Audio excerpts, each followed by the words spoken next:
अच्छा बच्चों, आज हम करेंगे क्वेश्चन नंबर 9। यहाँ पर दो पैरेललोग्राम्स यहाँ पर हैं बनी हुई हैं, तो हमें क्या निकालना है? Find the value of x. हमें एक्स का वैल्यू निकालना है।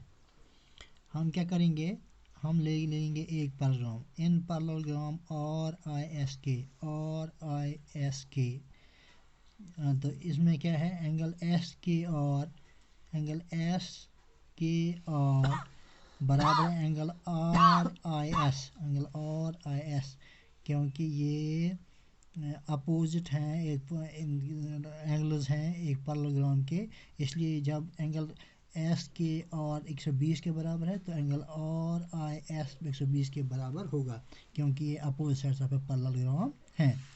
Now in parallelogram I L U S we have angle U L C, angle you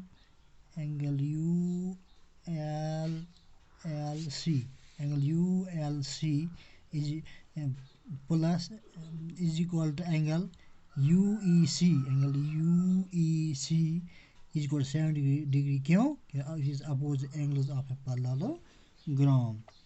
अब angle S I R plus angle K S I, angle K S आई किसके बराबर है? 180 degree के बराबर। क्या? क्योंकि angles on the same side of transversal. तो angle S आई और किसके बराबर? 120 के बराबर, प्लस एंगल के एस आई इसको 180। तो ये किसके बराबर आता है?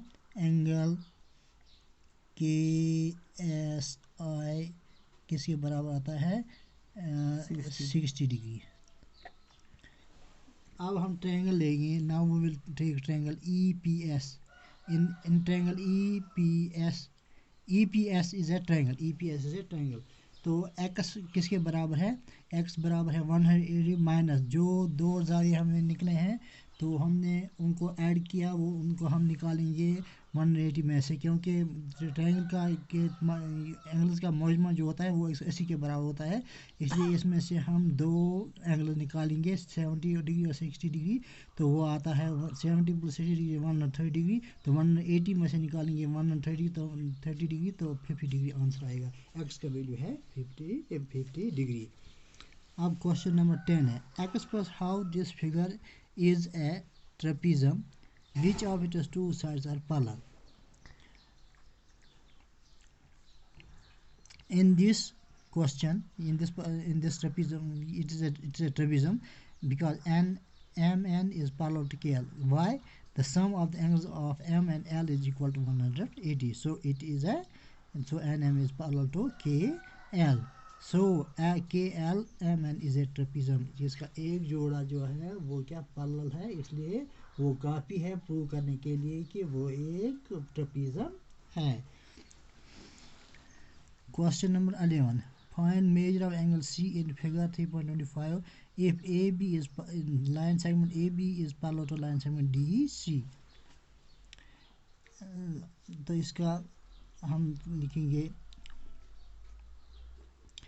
ए B, line segment A B is parallel to line segment D C. Line segment A B is parallel to line segment D C. The sum of the interior sides of transverse is 180. The sum of the interior angles of transversal is 180. The sum of the interior angles on the same side और transfer is 180। तो यहाँ पर है 120 plus X is equal to 180 के बराबर। तो X is equal to 180 minus 160 degree. तो X किसके बराबर है? 60 डिग्री के बराबर।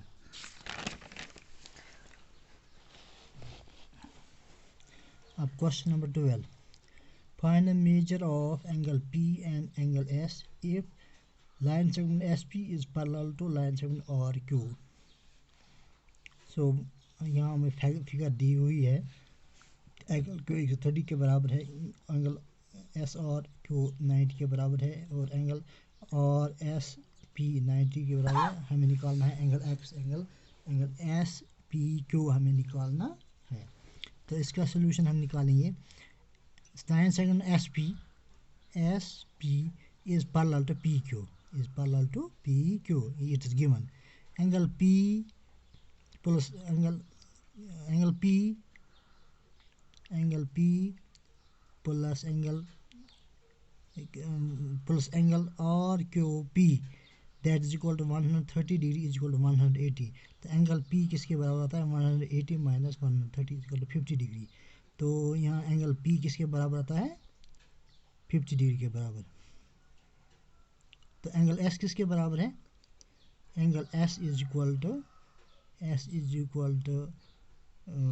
90 degree, angle S is equal to 90 degree.